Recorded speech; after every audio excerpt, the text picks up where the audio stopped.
it was very interesting to find out that a lot of our YouTube fans or followers, should I say, actually watch this sport. And I didn't think it was that big of a sport in the US. Oh. But it is what it is. How a skinny show pony has become the most overpowered player ever.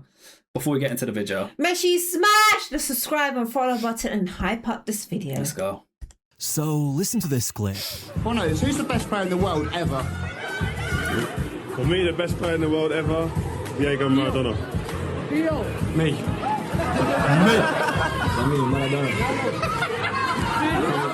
Did you hear how everyone laughed?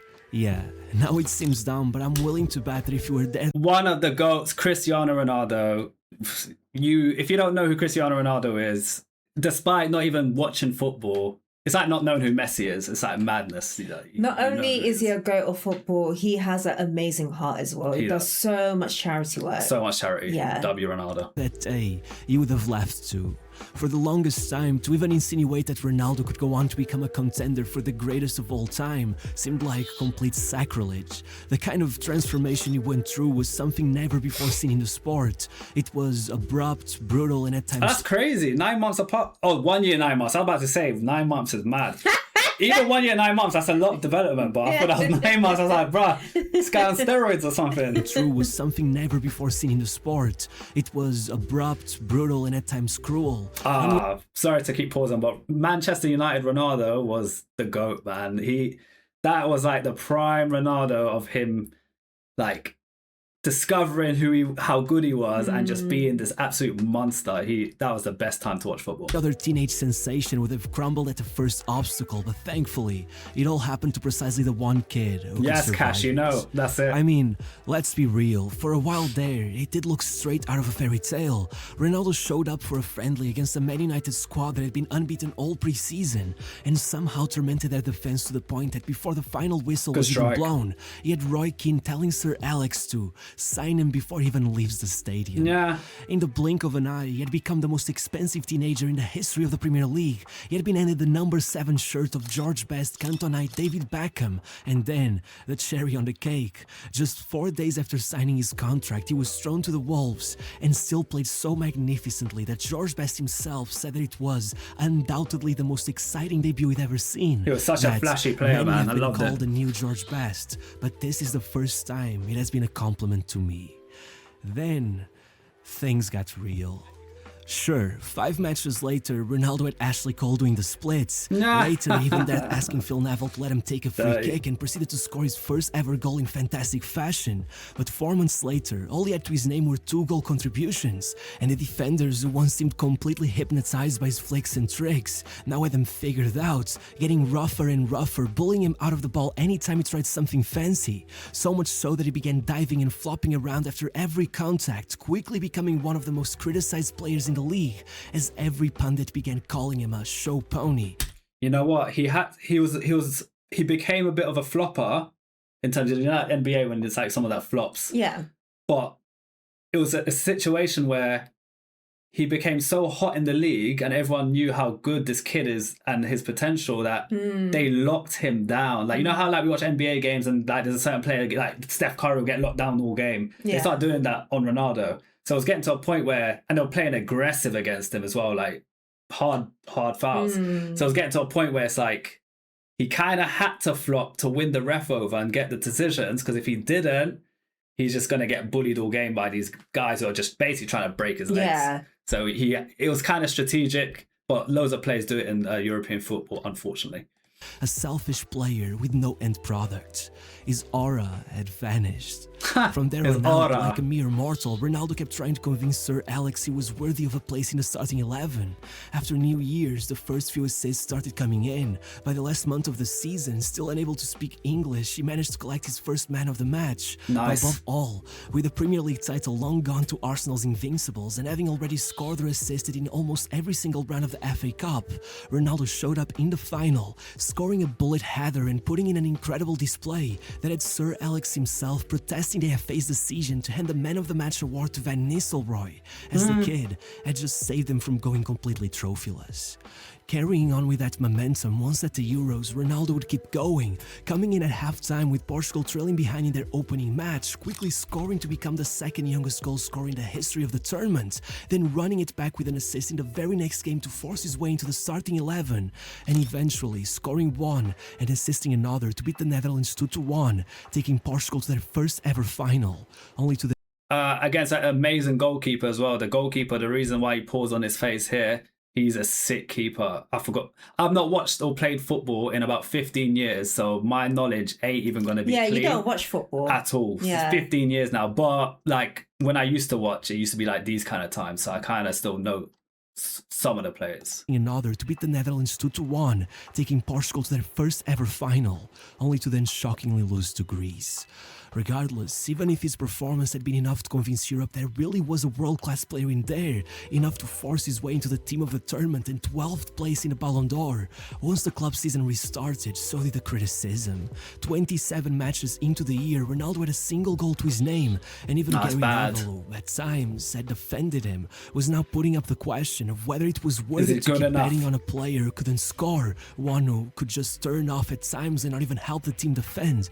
But thankfully, again, Low-key sounds a bit like Luka in terms of the defense. Not that he turns off, but like, you know, he just don't defend as much as he should. Yeah. So this is the similar situation here. New year would show us the new Ronaldo.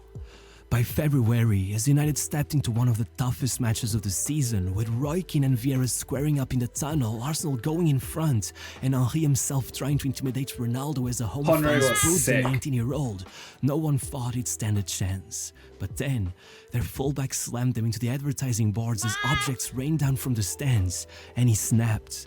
2 minutes later, he had already smacked one in to tie the match, getting up and running towards the stands, shushing the crowd. And 5 minutes after that, he banged in another, running it all back. Suddenly, it was Sir Alex who was subbing him off before things got too heated. And though that day everyone would question how anyone could have such nerve at such a young age, then it became clear Ronaldo had grown tougher, sharper, and more resilient as his numbers exploded, leading him on a streak of 13 goal contributions over 18 matches.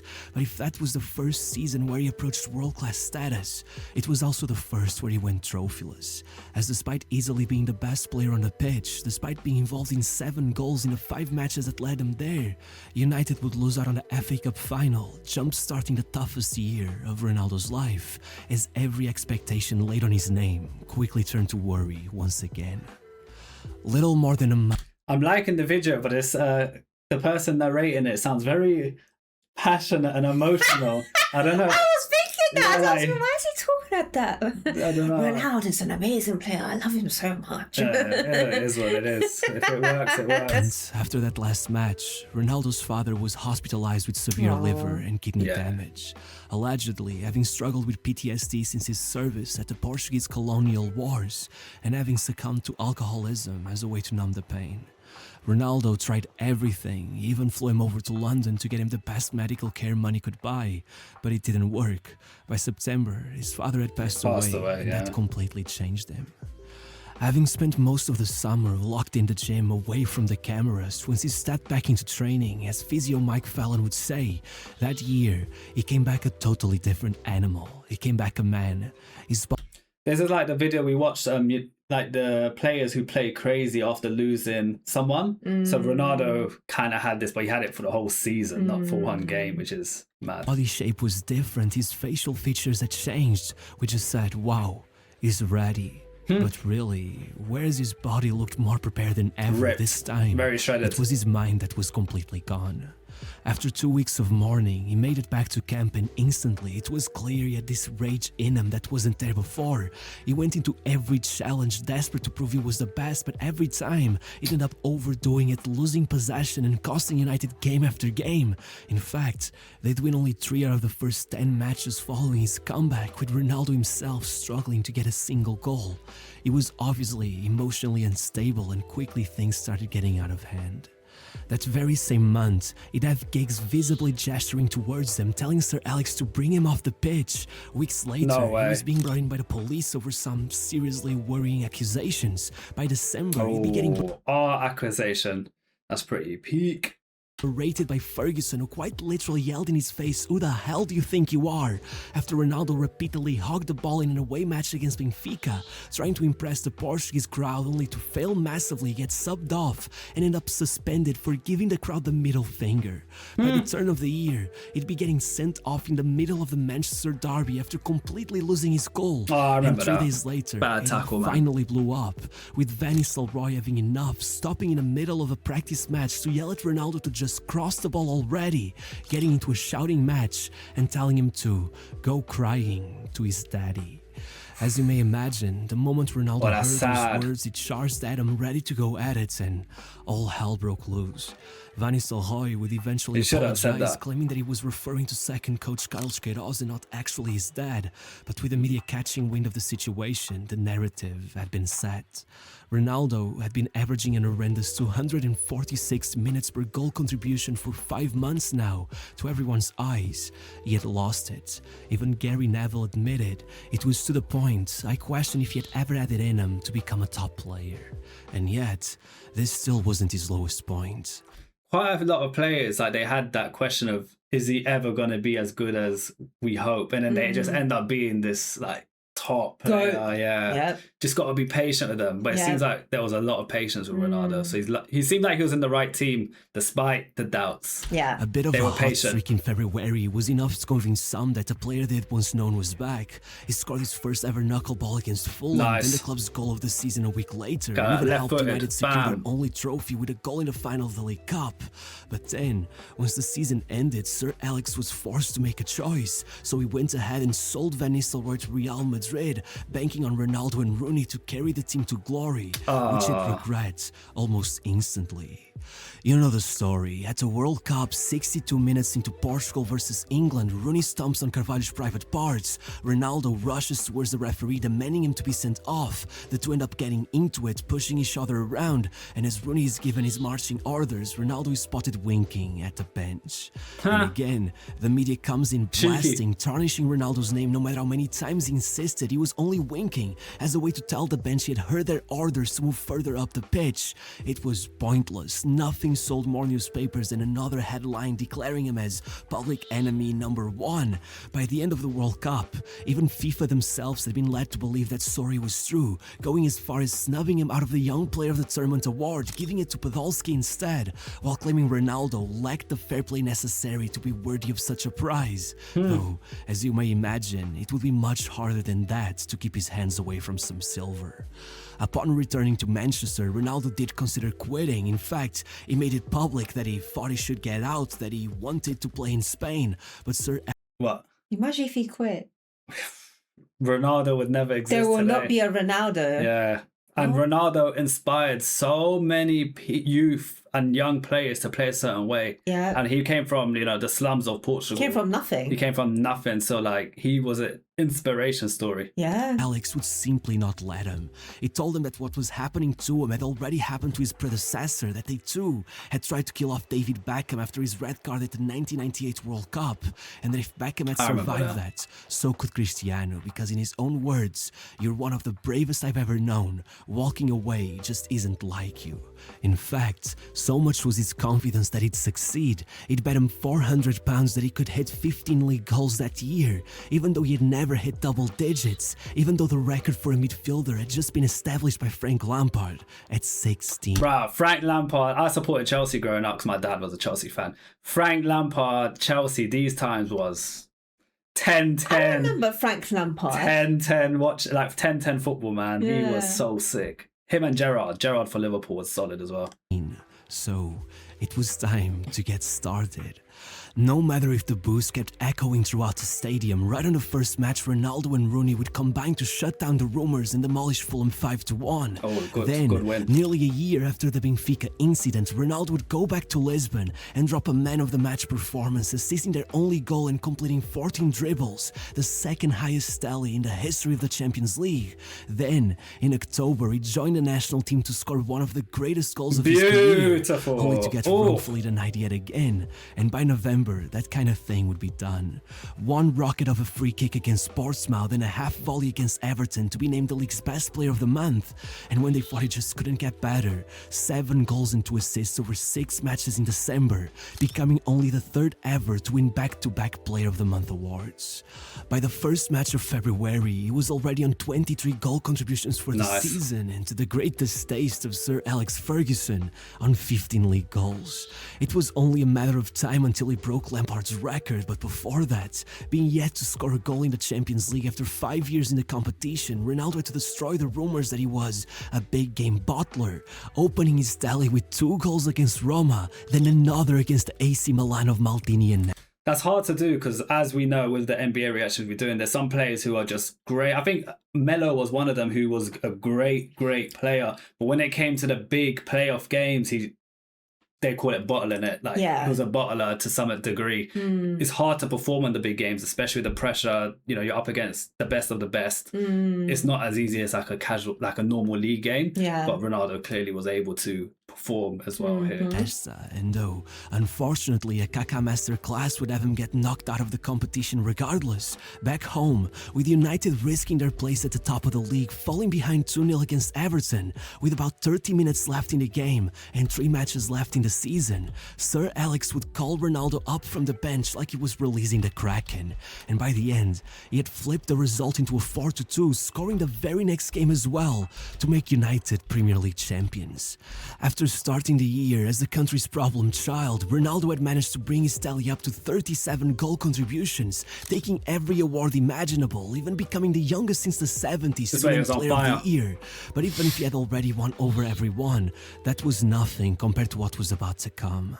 Believe it or not, United started the next season with 3 games without a win, and Ronaldo, well, not only did he not score, but in the 3rd of those matches he was sent off and suspended for another 3. However, this wasn't a disaster. Instead, it was one of the most important moments of his career. Noticing that Ronaldo was working extra hours, already trying to make up for the time he had lost, legendary second coach René Meulenstein stayed behind after a training session and asked him what was his biggest goal. Obviously, Ronaldo replied that he wanted to be the best player in the world, so then he told him, "I can help you with that. Right now, the weakest side of your game is your attitude, because it affects your decision making. I watched every single one of your goals from last year, and you only scored 23 because you want to score the perfect goal every time. As good as you have become, you play to put yourself in the limelight to say, look at me, top corner again. So I gotta ask you, good advice. How many goals do you think you could actually score if you put your mind to it?" Ronaldo replied, "Between 30 to 35. So René said, "I'm sure you could score 40, so as long as you're suspended, I'm gonna teach you how to become deadly." And for the next 30 days, he hammered Ronaldo with footage from Shearer, Lineker, Solskjaer, Van Nistelrooy, and in his own words, taught him one thing: it doesn't matter how you score, as long as the ball goes in the net. And so, over the... You know what? That's probably a very career-changing point for Ronaldo, because it seems like he needed to hear that. He's such a flashy showman. It was clear that he just cared about scoring a flashy goal. But you need to remember, one goal that's like from the halfway line and looks crazy is still one goal. You don't count for 30 goals. It's one goal. So whether it's the shittest goal ever in the universe, a goal's a goal. So I think that was a good wake-up call to say, you know what? I need to just get the ball in, regardless of how it looks. 18 matches from his comeback up to New Year's Eve, Ronaldo scored 18 goals. 6 of them, as per usual, were stunners, but 3 had been proper striker finishes coming out of nowhere to tap it in. Another 3 were penalties. Nothing wrong with that. And the most important of all, in the space of 3 months, Ronaldo had scored 6 headers, as many as he had over the previous 5 years of his career. To say that he was too busy trying to bicycle kick those headers. That's why he was trying to do a flashy goal before. Now he's just like, let me just head it. But you know what? He's actually become a trademark of having an amazing header. There was a video of his jump span, like how high you can jump. He's like, for football level, he's like out jumping mad people. Damn. Like it became a trademark to him. Do you think he could play NBA? Nah, he's not too tall enough. And then again, he's what? Like, I'm guessing Ronaldo's like 6'1", 6'2". That's There's 6'1", 6'2" players. Short for NBA, but he'll be able enough. to dunk and stuff, obviously. It's just a different. It's just completely different. What's frightening to watch was the He'll be able to minimum. dunk with his Only jumping. 12 days into for the sure. new year, Ronaldo had already scored his first ever hat-trick. To start, a free kick under the Good wall. goal. For the second, a perfect run and the cleanest finish. For the third, he grabbed onto a loose ball, got away from his marker and rifled it in. He's good with and both feet. somehow, just 3 matches after that, he had already added 5 more goals to his tally, including that free kick against Portsmouth. So suddenly, as the commentator said that everything he touched turned to gold, Ronaldo had already tied his previous season's goal-scoring tally. So he went up to Muhlenstein and he told him, "You can do one of 2 things now. You can take your foot off the pedal or push even further." Need to push, So man. this time, it wasn't Fanny Roy on the TV, it was Muhammad Ali. It was about Jeez. mentality, and goddamn, did that work. Starting in March, Ronaldo went on a run of 7 consecutive matches scoring, always coming in whenever they needed him the most. It seemed every goal was either an equalizer or a Big winner, free but kick. among those performances, one stood far above the rest. Against Aston Villa, he put up simply one of the greatest shows in Premier League history. United won 4-0, and Ronaldo scored the opener with a ridiculous back heel, then put in a perfect first-time cross for the second, what a another ball. outlandish back heel touch to set up the third, and then another assist just as clean for the fourth. As the league season ended, it wasn't that he had broken the goal-scoring record or become the first winger to win the European Golden Boot. It was about timing. Ronaldo's 37 goals and assists had won his team 24 points in a season where they were declared champions. Nice. My Chelsea were second here at the time. Oh, that is rough. That's the year. So you support Chelsea? Yeah, my dad was a huge Chelsea fan. Oh. People in London made sense to either support Arsenal Or Man United. or Man United. Yeah. Or like if you're in like East London, Everton, West Ham, like them kind of teams. I used to support Arsenal. I knew because my older brother told me to. There we go. Arsenal, like I've played in Arsenal's training camp. Like Yeah. it's not far from where I grew up. So yeah, it's really good. Oh. Point margin. It's hard to even put it into words. Almost every single goal was clutch. And in the Champions League, North London. it wasn't much different. Ronaldo scored against almost every single opponent they faced. Even in the final against Chelsea, he was the one to score their only goal. Again, a header. That was And though in the heartbreaking, I end, remember after that. he missed his penalty, it did take a tad of luck to bring it all together and make United European champions. There were no doubts who had made it all possible. As UEFA ended out their awards, Chelsea took best goalkeeper, best defender, Peter best Cech, midfielder, Terry, but the Lampard. best player award else? went undoubtedly to Ronaldo. That's a W though. 3 Chelsea players and you're the only man. Yeah. So you got you put respect for Ronaldo's name Yeah, there. big That's- At W. 23 years of age, 23 had taken years old. virtually every Wow. award available to him, as many started referring to his season as the most dominant in history, one that completely redefined what it even meant to be a winger.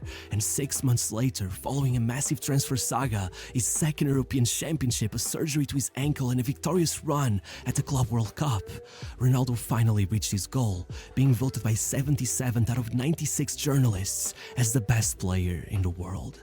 Matter of fact, it was one of the few editions of the Ballon d'Or where one name was present in every Ballon single d'Or. ballot. Just for context, guys, the Ballon d'Or is basically the most prestigious award a football player could win in their career. Like if you won a Ballon d'Or in your career, you're goated. It's like an MVP basically, Yes, but higher. I would put it as it's even harder to get a Ballon d'Or because I think MVP is yearly. I don't know how often a Ballon d'Or is. Let's see.